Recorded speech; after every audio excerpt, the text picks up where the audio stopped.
খবরটা একটা বিশেষ সংবাদপত্রের 10 নম্বর পাতায় পেয়ে যাবেন।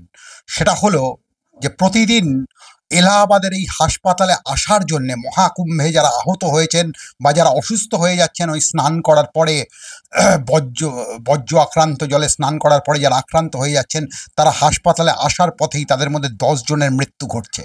ফলে একটা অদ্ভুত ট্র্যাজেডির নাম মহাকুম্ভ হয়ে উঠছে। যে মহাকুম্ভকে ধরে আমরা স্বপ্ন দেখি, যে মহাকুম্ভকে নিয়ে এত লেখা, এত কিছু অমৃত কুম্ভের সন্ধানের মতো লেখা তৈরি হয়ে যায়, সেই মহাকুম্ভকে একটা ট্র্যাজেডির নাম হয়ে উঠেছে। আর এই ট্র্যাজেডির সামনে দাঁড়ালে আমাদের কতগুলো বিষয়কে দেখতে হয়। ছোটবেলায় একটা কবিতা আমাকে খুব ভাবাতো, থাকবো নাকো বদ্ধ করে, দেখবো এবার জগৎটাকে কেমন করে ঘুরছে মানুষ যুগান্তরের ঘূর্ণিপাকে। ফলে এটা কিসের ঘূর্ণিপাক যেখানে মানুষ বারবার ঘুরছে? আপনি দেখবেন এলাহাবাদের অন্যতম এক হাসপাতাল, একমাত্র সরকারি হাসপাতাল মতিলাল নেহেরু মেডিকেল কলেজে কিন্তু এই সমস্ত রুগীরা আসছেন, যারা মহাকুম্ভে স্নান করতে গিয়ে অসুস্থ হয়ে পড়ছেন, যারা মহাকুম্ভের জল পান করে ফেলেছেন, তারা কিন্তু অসুস্থ শরীর নিয়ে আসছেন, বা যারা স্ট্যাম্পেডে আহত হয়েছেন তারাও কিন্তু ভয়ঙ্করভাবে অসুস্থ শরীর নিয়ে সেখানে আসছেন। এবং এই এলাহাবাদের যে মতিলাল নেহেরু হাসপাতাল রয়েছে তার সঙ্গে যুক্ত রয়েছে স্বরূপ রানী নেহেরু হাসপাতাল। সেই স্বরূপ রানী নেহেরু হাসপাতালেই কিন্তু তাদের চিকিৎসা চলছে। অন্তত 70 আসনের একটা মানে ব্যবস্থা করা হয়েছে এবং সেখানেই এই চিকিৎসাগুলো চলছে এই সমস্ত মানুষদের। এবং বেশিরভাগ মানুষই কিন্তু জ্বর শ্বাসকষ্টের সমস্যা নিয়ে আসছেন। এখন প্রশ্ন হচ্ছে, এত সমস্যার সামনে মানুষকে কেন দাঁড়াতে হচ্ছে? ন্যাশনাল গ্রিন ট্রাইব্যুনাল তো এর আগেই বলেছিল এই উত্তরপ্রদেশ সরকারকে কি জলে মানুষ স্নান করছেন সেটা বারবার প্রচারে নিয়ে আসার কথা। মানুষ কি জলে স্নান করছেন সেটাকে যদি বারবার উত্তরপ্রদেশ সরকার প্রচারে নিয়ে আসতো তাহলে নিশ্চয়ই মানুষ তো অত বোকা নন, তারা কিন্তু অনেক সজাগ থাকতেন এবং সজাগ হয়ে তারা কিন্তু কুম্ভ মেলাকে দেখতেন। তাহলে সেই জায়গাটা কেন তৈরি করা গেল না? এখন উত্তরপ্রদেশ সরকারের বক্তব্য হলো এখনো কিন্তু ফাইনাল রিপোর্ট তো আসেনি, ফলে ফাইনাল রিপোর্ট না আসা অবধি আমরা বিষয়টার দিকে ওভাবে তাকাতে পারছি না। কিন্তু ফাইনাল রিপোর্ট কবে আসবে? আরো 7 দিন লাগবে। তাহলে এই 7 দিন ধরে এই মৃত্যু মিছিল চলতে থাকবে, মানুষ বারবার আক্রান্ত হবে। এবার কুম্ভ যেন একটা বিরাট ট্র্যাজেডির ব্যাপার ঘটে গেছে। কুম্ভকে নিয়ে প্রচুর প্রচার রয়েছে, বিভিন্ন মিডিয়ায় কুম্ভে কত মানুষ আসছেন, কত মানুষ যাচ্ছেন, কিভাবে আসছেন সেগুলোকে তুলে ধরছে, কিন্তু কুম্ভের যে নিরাপত্তা ব্যবস্থা ভয়ঙ্করভাবে বিঘ্নিত হয়ে গেছে সেটা নিয়ে কোনো কথা নেই। এটা আমরা কোথায় দাঁড়িয়ে আছি? কোন সকাল যে রাতের চেয়ে অন্ধকার? ফলে এরকম অন্ধকার নিশ্চয়ই আমরা কোনোদিন কেউ চাইনি, কিন্তু তবু এই অন্ধকারের সামনে আমাদের দাঁড়াতে হচ্ছে এবং এই অন্ধকার পেরিয়ে যে এই মুহূর্তে আলোর সামনে যাব তারও কোনো পথ পাচ্ছি না। দেখুন, স্বরূপরানী হাসপাতালের ডাক্তাররা বলছে আমরা তো 24x7 চেষ্টা করছি, কিন্তু এত রুগী এতভাবে চলে আসছে এবং রাস্তার কন্ডিশন এমন হয়ে রয়েছে, সেই রাস্তার কন্ডিশন পেরিয়ে এই রুগীরা যখন আসছেন তখনই রাস্তার কন্ডিশনের ফলেই অনেক মানুষ কিন্তু মাঝ রাস্তায় মারা যাচ্ছেন।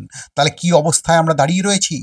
একদিকে খারাপ রাস্তা, আরেকদিকে খারাপ পরিষেবা এবং আরেকদিকে খারাপ প্রশাসন। তাহলে সব খারাপ কি সব পথে সে মিলে গেল শেষে তোমারই দুখানি নয়নে নয়নের মতো বিষয় ঘটেছে?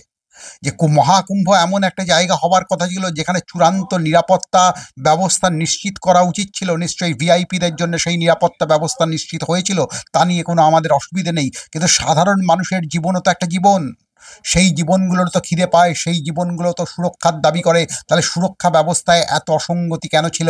কেন কুম্ভে বারবার এরকমভাবে মানুষকে স্ট্যাম্পেড হতে হলো? এবং এটা তো আজকের বিষয় নয়, গত কয়েক দশক ধরে আমরা দেখছি যে কুম্ভ মানেই যেন মৃত্যু মিছিল হিসেবে আমাদের সামনে আসছে। তাহলে একের পর এক সরকার আসে যায়, কেউ কথা রাখেনি, এটাই শেষ কথা হয়ে যায়। কোনো সরকার সেখান থেকে কোনো কিছু শেখে না।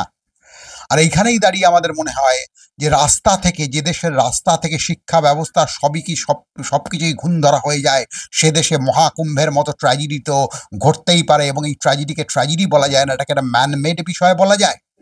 কেন্দ্রীয় দূষণ নিয়ন্ত্রণ পর্ষদের তো এর আগের একটা রিপোর্ট ছিল, যে রিপোর্টে পরিষ্কার বলা হয়েছিল যে মহাকুম্ভের জলে প্রতি 100 মিলিমিটার জলে 2100 ইউনিটের মতো বর্জ্য পড়ে রয়েছে। এই রিপোর্টটা কি যথেষ্ট ছিল না যোগী প্রশাসনকে আরও ভয়ঙ্করভাবে গঙ্গার জলকে দূষণমুক্ত করার বিষয়টাকে এগিয়ে নিয়ে যাওয়ার জন্যে, বা এই দূষণ থেকে মানুষগুলোকে বাঁচানোর জন্য একটা ব্যবস্থা নেবার জন্য কি এই রিপোর্টটাই কাফি ছিল না? এবং তার সঙ্গে সঙ্গে কেন্দ্রীয় গ্রিন ট্রাইব্যুনাল যে কথা বলেছিল, কেন মানুষকে এই কথা জানানো হলো না যে এই মুহূর্তে আপনি যে জলে স্নান করতে যাচ্ছেন, যে জল পান করতে যাচ্ছেন, সেই জল কি আদৌ পানযোগ্য নাকি স্নানযোগ্য? সেই বিষয়টাও তো মানুষকে জানানো হলো না। ফলে এক অদ্ভুত গল্পের মধ্যে আমরা পড়ে রয়েছি, যে গল্পের কোনো উত্তর আমরা খুঁজে পাচ্ছি না। এবং এই গল্পের সামনে দাঁড়িয়ে আমাদের মনে হচ্ছে যে অনেকদিন আগে আকবর আর বীরবলের গল্প যেমন তো হয়েছিল, সেই রকম একটা গল্প। একবার আকবর বীরবলের বুদ্ধি টেস্ট করার জন্য বীরবলকে জিজ্ঞেস করলো, আচ্ছা বলো তো বীরবল, দিল্লি শহরে কটা কাক বাস করে? তখন বীরবল বলল, জাহাপনা ৭,৫০০। মানে ৭,৫০০, তুমি শিওর? বলছে হ্যাঁ জাহাপনা ৭,৫০০। এই ৭,৫০০-র মধ্যে যদি আপনি দেখেন কিছু কাক কমে গেছে, ৭,৩০০ বা ২৫০ হয়েছে, তাহলে জানবেন কিছু কাক অন্য শহরে তার শ্বশুর বাড়িতে গেছে। আবার যদি দেখেন ৭,৫০০ থেকে কিছু কাক বেড়ে গেছে, তাহলে জানবেন অনেক কাক অন্য রাজ্য থেকে আপনার এই রাজ্যে আপনার শহরে এসছে, তারা তাদের শ্বশুর বাড়িতে এসছে। তাহলে নিশ্চয়ই প্রশাসন চালানো আর আকবরের বীরবল গল্পটা এক, আকবর আর বীরবলের গল্প এক নয়। প্রশাসন নিশ্চয়ই আকবর বীরবলের গল্প দিয়ে চলে না। তাহলে আকবর বীরবলের গল্পে যেমন কটা কাক দিল্লিতে আসে সেটা বোঝা যায় না, তেমনি কুম্ভ মেলায় কি হচ্ছে সেটা তো চোখের সামনে প্রশাসন দেখতে পাচ্ছে। এই এতটা দেখার পরেও কেন প্রশাসন নির্বিকার হয়ে আছে, এটা একটা বড় প্রশ্ন হিসেবে থেকে যায়। এবং গত কয়েক বছর ধরে আমরা দেখছি, সে মণিপুর বলুন, মহাকুম্ভ বলুন, একটা অদ্ভুত নির্বিকার প্রশাসন, ডবল ইঞ্জিনের সরকারগুলো যেন একটা নির্বিকার প্রশাসনের রূপ হিসেবে আমাদের সামনে উঠে এসছে। ফলে এই নির্বিকার প্রশাসনের সামনে দাঁড়িয়ে আজকে ডবল ইঞ্জিনের সরকারকে নিয়েও তো প্রশ্ন উঠে আসছে যে কি ডবল ইঞ্জিনের সরকার, যে সরকার আমাদের মানে মিনিমাম গণতান্ত্রিক জায়গাগুলোই নিশ্চিত করতে পারছে না, সুরক্ষার বিষয়টাই নিশ্চিত করতে পারছে না। প্রচুর উদাহরণ দেওয়া যায় যে কিভাবে আপনি তো ইউরোপেও দেখেন বড় বড় ফেস্টিভ্যাল হয়, বড় বড় কার্নিভেল হয়, সেখানে তো এইভাবে ট্র্যাজেডির ঘটনা আসে না। কিন্তু ভারতবর্ষে দেখবেন কোনো যোগী যে নিজেকেই বলছেন যে তিনি মহাপুরুষ, হ্যাঁ, তার যখন প্রবচন শোনার জন্যও মানুষ ভিড় হয়, সেখানেও মানুষ মারা যায়।